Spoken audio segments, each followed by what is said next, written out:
मुत्तहिदा कौमी movement MQM Pakistan के रहनुमा मुस्तफ़ा कमाल का कहना है कि कराची की आबादी सिंध की कुल आबादी से 50% ज़्यादा है। कराची में मसाइल की वजह सिंध हुकूमत है। कराची में एहतसाब अदालत के बाहर मीडिया से गुफ्तगू करते हुए मुस्तफ़ा कमाल का कहना था कि पाकिस्तान के कोटे से सिंध को 36,370 मिलियन गैलन पानी मिलता है। इसमें से कराची को 540 मिलियन गैलन मिलता है।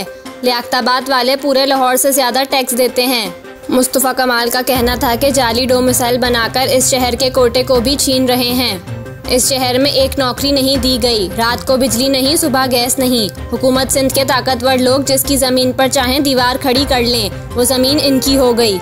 सिंध के वज़ीर आला तासुब की ऐनक नहीं उतार रहे। क्या बिलावल भुट्टो सिंध के शहरी इलाकों को महरूम करके वज़ीर आज़म बन जाएंगे? इस तासुब को नहीं रोका गया तो अपना नुकसान करेंगे। इनका कहना था कि क्या इमरान खान के बयानिए को ख़त्म करके बात ख़त्म हो जाएगी? नहीं होगी। लोग इमरान खान के झूठ का पता चलने के बावजूद इनके साथ क्यों खड़े रहे? वजह जाने बगैर रियासत मुखालफत बयानिए को ख़त्म नहीं किया जा सकता। सिंध में इमरान खान बयानिया ख़त्म हो जाए तो मसाइल ख़त्म हो जाएंगे। लोग इमरान खान की मोहब्बत में नहीं, इनकी नफ़रत में जुड़ रहे हैं।